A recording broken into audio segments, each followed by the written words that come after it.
Welcome to Love Lines.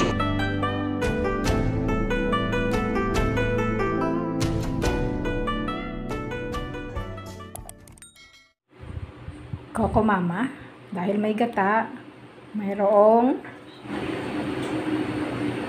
laing dried plus ang ating ingredients, bawang sibuyas, simple lang, panimpla. Okay, let's cook!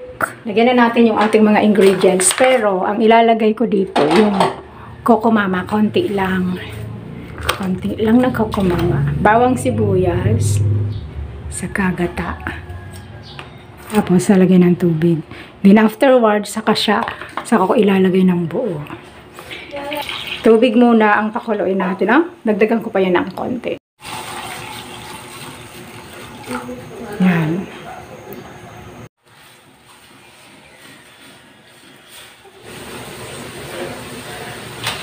Baka.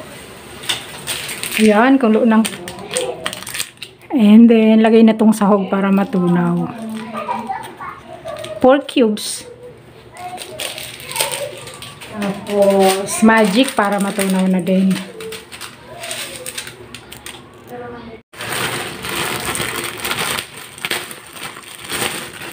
Ready na. Liliit lang po.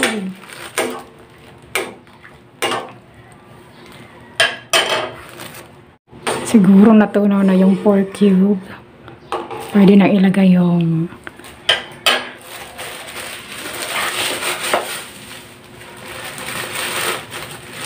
hindi na ito na hinuhugasan.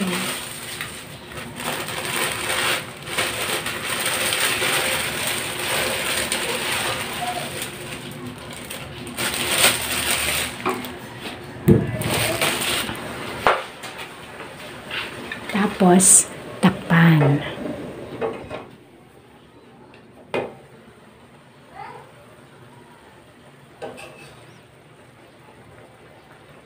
Absorb lang nito yung sabaw niya. Yan. Nahalo na. Takpan uli. Sabi ko pala may kulang ako sa naamoy. Kailangan lagyan natin ng luya. O kulubot na yung luya. Chachap ko muna para mahabol. Okay, so next luya to. Kailangan kasabay na sana to ng bawang sibuyas. Bawang sibuyas, gata, luya, tsaka sahog. Ito na yung chopped luya. Kailangan ko nang ilagay dyan. Oh no, natuyo na. Wow. Kailangan matuyo muna siya. Natuyo. Lalagyan ko ulit ito ng tubig kasi dapat maluto muna. Bago ilagay yung gata. Lalagyan ko ng konting gata. Lagyan ko ng konting gata at saka konting tubig. Uli.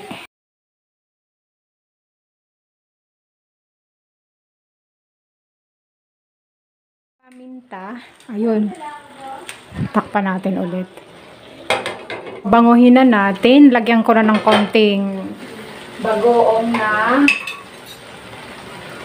bagoong Barrio Fiesta.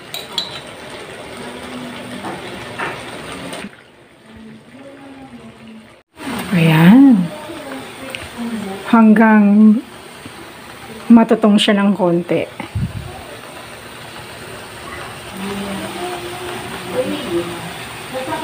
Matutong na, kaya ilagay na natin yung unang gata. Okay. Na inilagay natin. Luto na yan.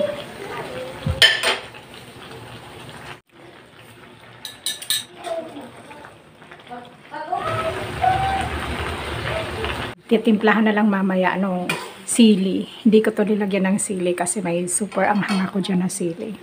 Right, patay na apoy. Yan.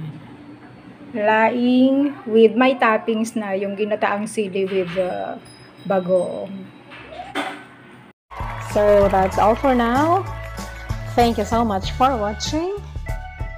Once again, this is Love Lines. Have a good day and God bless.